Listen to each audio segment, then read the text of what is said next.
Essa é uma história que meu tio sempre me contava durante as férias de verão, para entreter a nós, as crianças.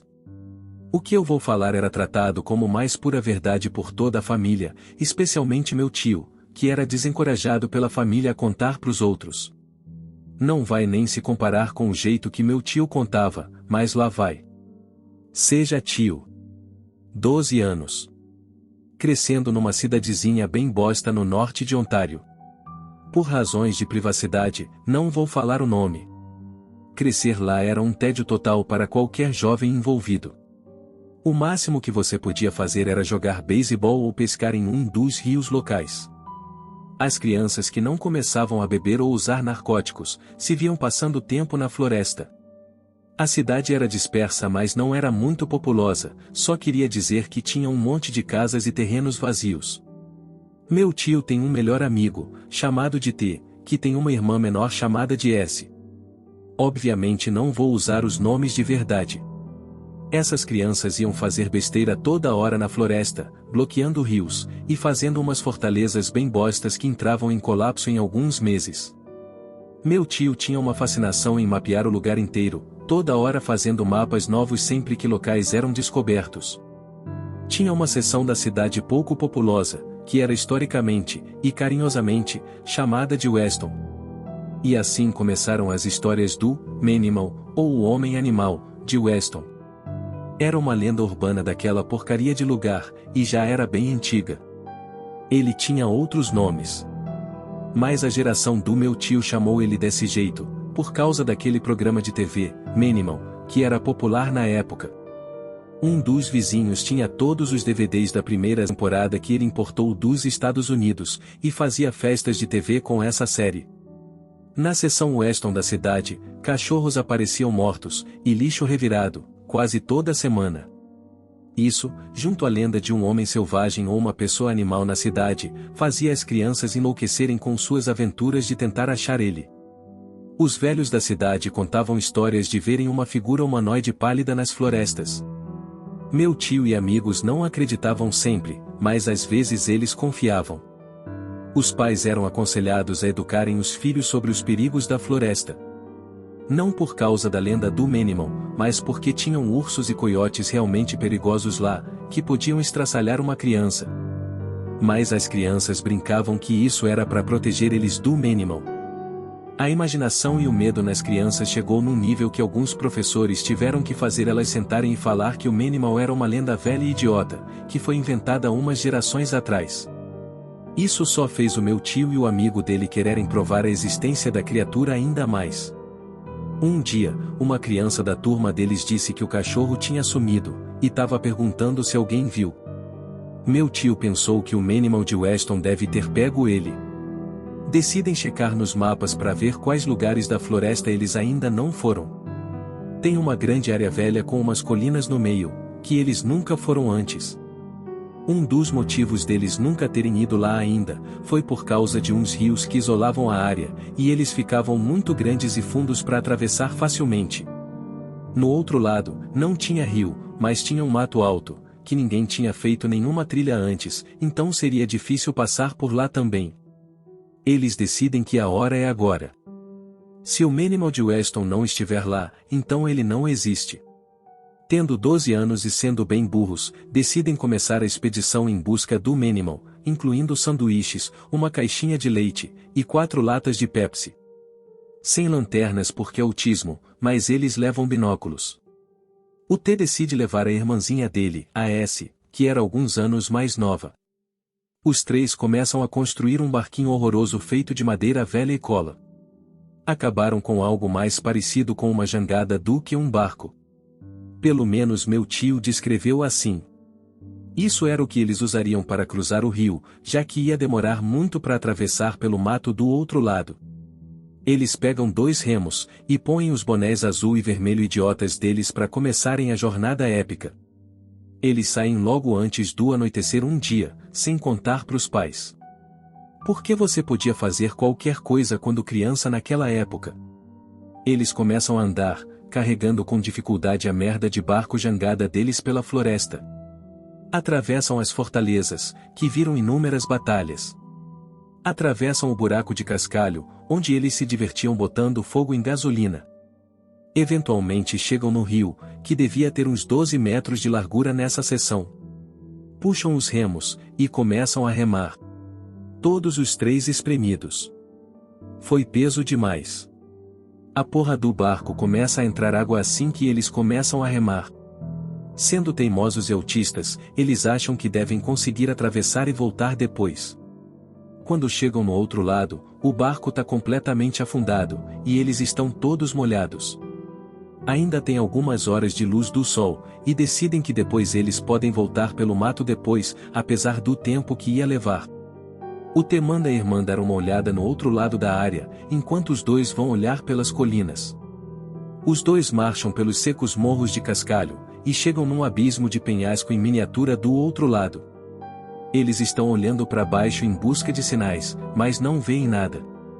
Pacientemente ficam quietos, e esperam a S voltar.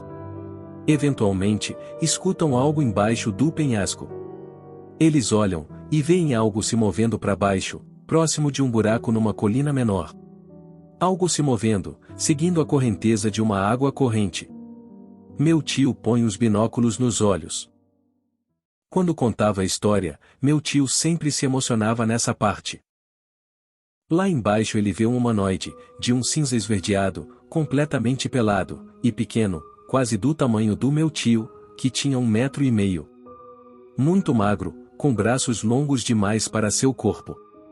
Tinha um cabelo sujo nojento e preto na cabeça, com pelo menos 30 centímetros, ondulado e desgrenhado, que obscurecia o rosto. Tinha cortes e hematomas por todo o corpo sujo dele, quase parecia doente. Estava arrastando algo atrás, com seus dedos incrivelmente longos, e unhas ainda maiores. Carregava um Golden Retriever, cortado aberto. Definitivamente era o cachorro sumido daquela criança. Ele parou por um tempo, enquanto o T e meu tio ficaram em completo silêncio. E então, ele olhou para eles. Meu tio ainda estava observando aquela coisa pelos binóculos. E com a pouca luz solar que tinha, ele conseguiu ver o rosto. E sempre descreveu exatamente do mesmo jeito para nós. A cabeça era redonda e grande demais pro corpo, quase esférica, com uma testa subdesenvolvida. Um pescoço super fino, com o que parecia um gogó, gigante. O cabelo comprido na cabeça era manchado com sangue e terra, e cobria parte do rosto. Os olhos eram bulbosos, pretos, e muito saltados. A boca era muito grande para ser normal, ia de um lado da cabeça até o outro. A pele no rosto era mais escura, e parecia quase esticada. Não tinha nariz. Não tinha sobrancelhas. Não tinha orelhas. O meu tio não tinha ideia de quanto tempo ele ficou olhando para aquilo. Eventualmente, a criatura calmamente foi andando pro buraco dela no chão. O T estava perturbado, e tentou fazer meu tio falar. O T não conseguiu ver bem, mas ele viu o formato. Meu tio mal podia falar. O T teve que ir empurrando ele para baixo pela colina. Eles fizeram muito barulho, mas precisavam encontrar a S o mais rápido possível, e voltar para casa logo. O sol já tinha descido, e estava começando a escurecer.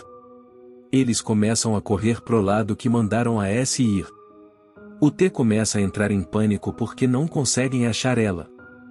O meu tio começa a voltar ao normal, quando eles tentam procurar ela. Eles não querem fazer barulho, caso atraiam aquela coisa. O T começa a fazer aquilo de sussurrar/gritar o nome da irmã. Mas meu tio para ele. Eles conseguem escutar a coisa do buraco começar a andar até eles pelo mato. Eles sabem que não é a S por causa dos barulhos que ele tá fazendo. Eles correm para onde vieram, no lado oposto, perto daquele mato alto da saída. Eles se escondem nos arbustos por um tempo quando chegam nesse lado, para recuperar o fôlego. A S não está chamando eles, mas se estivesse perdida na floresta, ela deveria estar fazendo barulho. Isso deixa o T muito preocupado com ela. Tinha um caminho mais rápido para cruzar o mato, onde eles viram a coisa arrastando o cachorro. Eles fazem um plano para chegar em casa o mais rápido possível, e contar pros pais, para eles virem para a floresta armados e acharem ela. Eles esperam mais alguns minutos, e fica mais e mais escuro. Os dois começam a correr, mas escutam um barulho. Os dois congelam, e se escondem atrás de uma árvore caída. A coisa de antes aparece numa clareira, e não consegue ver meu tio nem o T. Está arrastando outra coisa. É um cachorro bem menor. Parecia marrom, mas eles não conseguiam ver direito já que estava quase completamente escuro. O cachorrinho tá amarrado, no que parece ser cordas ou vinhas, chorando e latindo à beça. A coisa começa a torturar o cachorro, cortando com as unhas em alguns lugares, e segurando a cabeça dele no chão. Tudo enquanto aquela coisa ficava balançando a cabeça para cima e para baixo, e fazendo um som, parecido com uma risada louca. E mal conseguiram ver, mas aquilo estava sorrindo. Ele começou a esfolar o cachorro vivo, e a rasgar a carne.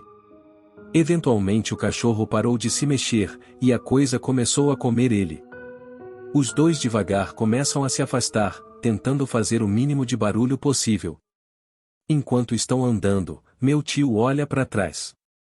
A coisa agora está de pé, olhando diretamente para eles. Meu tio entra em pânico, e grita, e começa a empurrar o T para correr. A coisa começa a correr atrás deles. Tudo que meu tio pode fazer é correr. E uma hora ele e o T se separam. Depois de alguns minutos correndo, ele ainda está na área, e não conseguiu atravessar o mato. Ele só estava correndo pelas beiradas. Ele consegue ouvir o T gritando na distância, junto de outros sons inumanos, que ele não conseguiu identificar. Meu tio tenta correr para achar a S enquanto a coisa tá distraída. Chega logo onde eles se separaram dela, no começo. Nenhum rastro. Eventualmente, ele acha a mochila dela. Um pouco rasgada de um lado. Ele fica preocupado. E começa a procurar na direção da mochila. Passa por umas árvores. Os gritos do T começam a ficar mais altos.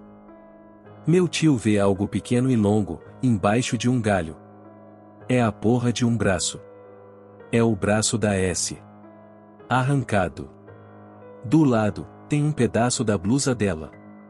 Meu tio fica histérico. Começa a correr cegamente.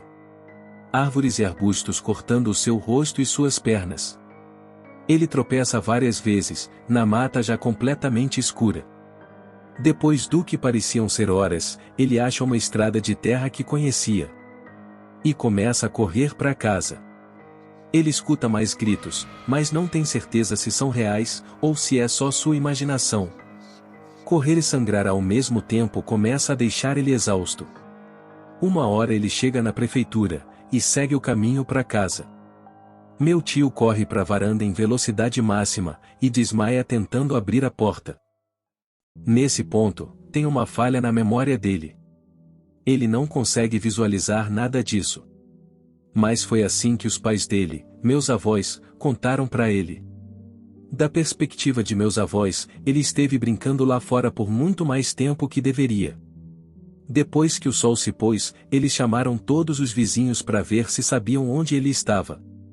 E eventualmente chamaram a polícia, e um policial foi na casa deles para ajudar a achar o meu tio. Quando estavam falando com o policial sobre o que deviam fazer, meu tio correu para a varanda e bateu na porta. Ele estava sangrando muito pelos cortes nas pernas, e um no braço. Ele estava completamente delirante, presumivelmente pela corrida, e uma overdose de adrenalina. Ele ficou praticamente em coma pelos próximos dias, sem poder falar nada. Meus avós acharam que ele bateu a cabeça, mas os médicos achavam que era sintoma de uma experiência traumática. Meu tio ficou no quarto até voltar a falar. Foi aí que ele começou a lembrar das coisas. O T e a S nunca voltaram para casa naquela noite. Os pais deles não eram do tipo que se preocupavam muito, então só registraram no dia seguinte. Meu tio não conseguia falar no período de buscas, então ninguém conseguiu nenhuma informação dele sobre o que houve com os dois. Por um tempo, meu tio tentou se convencer que não foi real. Ele também não queria arranjar problema, já que foi tudo ideia dele ir atrás do Manimal de Weston. Ele ficou calado. Até hoje ele diz que foi o maior erro de sua vida, mas ele estava traumatizado demais para falar a verdade. As crianças da turma dele começaram a espalhar rumores que o Manimal pegou o TAS, que ele tinha entrado nos quartos deles no meio da noite, e matado os dois. Os professores e os adultos falaram para terem respeito com o TAS. Algumas semanas depois, meu pai nasceu, e meus avós queriam uma vida melhor para os filhos, numa cidade maior. Eles se mudaram pouco tempo depois, e meu pai nunca mais teve contato com a família do TAS. Ele disse que sofreu de sério estresse depois do incidente, e se sentia culpado do que houve com os amigos. Mesmo assim ainda contou a história pra gente, para a infelicidade dos nossos parentes mais velhos. Eu acho que foi terapêutico para ele, botar os sentimentos pra fora, ao invés de reprimir tudo aquilo. Ele deixava os detalhes mais pesados de fora da história quando éramos menores, mas quando ficamos mais velhos, ele contou mais e mais detalhes. Ele não contava sobre os cachorros nem o braço no começo, mas o jeito que ele descrevia a coisa era sempre igual. Ficou gravado na minha imaginação quando era criança, e às vezes eu até tinha pesadelos. Agora que sou mais velho não tenho medo da história, é só uma das histórias de família mais tristes e perturbadoras que já ouvi. Eu nunca acreditei no paranormal nem no sobrenatural, mas toda vez que meu tio conta essa história, e descreve aqueles olhos sádicos, nojentos, daquela coisa, eu acredito nele.